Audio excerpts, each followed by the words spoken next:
gingiva. So when we did the investigation, we found it to be a tuberculous lesion. So tuberculosis is very, very common in the Indian subcontinent. So if you this kind of a gingival desquamation, there are only 6 or 7 conditions which can cause a gingival desquamation. A tuberculous gingivitis, a plasma cell gingivitis, an erosive lichen planus, a pemphigus vulgaris, a mucous membrane pemphigoid, hormonal or pubertal gingivitis, menopausal gingivitis, and toxoplasmosis. Other than this 7 or 8, no other condition will cause a gingival desquamation. So they used, my professor used to say, the late Professor Jnansundaram sir, eyes are your microscope. So there is no need to have a microscope to look at. While the clinical signs and symptoms you will be able to diagnose. So if you see a gingival desquamation, think about these 7 or 8 conditions, start doing a differential diagnosis or exclusion or do the investigation, you will hit it. So we can give anti-tuberculous drugs in practice. It's a combination of 4 drugs, you know. It's available as ethambutol, rifampicin, pyrazinamide, and isoniazid. So it's a combination of 4 drugs. We call it as an ATT4 or an ATT3 drug combination. The treatment is for 7 months. The first 2 months is the initial phase. The next 5 months is the continuation phase. So after 7 or 8 months, the kid is cured. And remember, to have an oral tuberculosis, there is no need for the patient to have a primary in the lung. Now the WHO has classified there are 7 primary sites for a tuberculosis: lung, liver, kidney, spine, brain, and your oral cavity. So without a primary anywhere, you can have only a orofacial tuberculosis. And with an orofacial tuberculosis, it occurs only in 6 forms: a tuberculous gingivitis, a tuberculous lymphadenitis, matted lymph nodes, a tuberculous osteomyelitis, a tuberculous ulcer, a tuberculoma or a growth, and finally, if it involves the facial skin, it's called as lupus vulgaris. So these are the 6 orofacial manifestations of tuberculosis. So this boy had a persistent, non-tender lymph node which proved out to be a tuberculous lymphadenitis. You see the typical epithelioid or the Langhans cells or the granuloma lesion.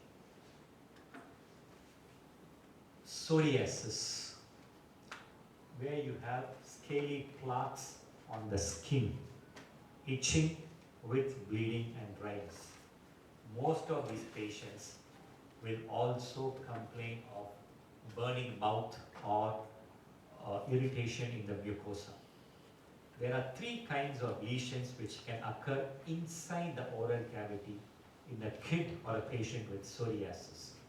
First is the same kind of scaly plaques, the grayish white plaques what you see on the skin, or you have a geographic tongue. Next step, a common complaint with what kids come to the oral or the dental clinic is geographic tongue. Burning sensation, especially 5 years, 6 years kids, burning sensation, burning sensation. Immediately ask for any skin lesions or psoriatic lesions. Geographic tongue is a very common accompanying presentation in psoriasis. The third thing is a generalized erythematous patch, what you see the buccal mucosa or the tongue. So a sudden onset of these 3 patches in the oral cavity, possibly think about psoriasis in the skin or in the body. This case was seen by Dr. Cde when she was a postgraduate student and we published it in, you want to speak about it? So this kid reports, this is a common thing what we see in practice. Parents are worried a sudden brownish or a grayish black pigmentation in the buccal mucosa with non-scrapable white patch. So if something, oral medicine is very, very closely related to dermatology. It's either starting in the oral cavity, going to the skin, or starting in the skin and then coming to the oral cavity. So learn to examine the skin or ask questions about possible skin lesions. So this kid was asymptomatic. The mother's complaint was a disfiguring grayish white patch, pigmentation bilaterally in the buccal mucosa. So when we examined, he had this kind of hyperkeratotic plaques on the extensor surfaces of the upper and the lower limbs. So when we did a biopsy of the skin, it came out to be a follicularis keratosis, or what we call it as Darier's disease. The skin lesions can be itchy. So you put the patient on a keratolytic skin ointment. If the oral lesions are symptomatic, then put the patient on a topical, very, very low dose of corticosteroids for a short period. Herpetic gingivitis, which typically affects the keratinized mucosa, multiple vesicles which ruptures to form an irregular ragged ulcer, very, very painful.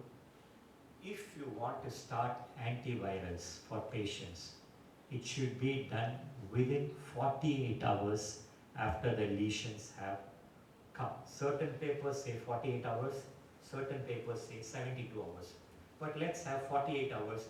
Beyond that period, if you start an antiviral, it's not going to be effective. If you want to reduce the severity, pick up the signs and symptoms. Within 48 hours, start the patient on a 200 milligram of acyclovir 3 times or 4 times a day for 5 to 7 days. In addition to a supportive therapy with antipyretics, a topical chlorhexidine gluconate gel, good fluid supplements, the kid will respond well. Tumors are rare in children, especially malignant tumors. But what is rising now is hematological malignancies in children, especially leukemias and lymphomas. But otherwise, soft tissue tumors are quite rare. The most common is what you see in this case. A boy of 16 years who developed a sudden swelling unilaterally on the right side of the face with a slight diminished vision on the right eye, dysphagia, and a mass which is, there's no pain, a march which causes an enlargement of the palate and difficulty in swallowing. Very, very fast growing. Total obliteration of the maxillary sinus extending to the orbit, to the pterygoid plates, to the base of the skull. This proved out to be a juvenile nasopharyngeal angiofibroma. So a sudden onset, fast growing, soft tissue with extensive anatomical involvement in the imaging, suspect a nasopharyngeal angiofibroma. It's benign but behaves in an aggressive manner. So just surgical treatment is good enough for these kind of patients. We used to think that lichen planus is only for the highly intelligent people or the people who think too much or were stressed out. But we have started getting lichen planus even in pediatric population, especially post-COVID. Post-COVID, the lichen planus and lichen planus kind of reactions are more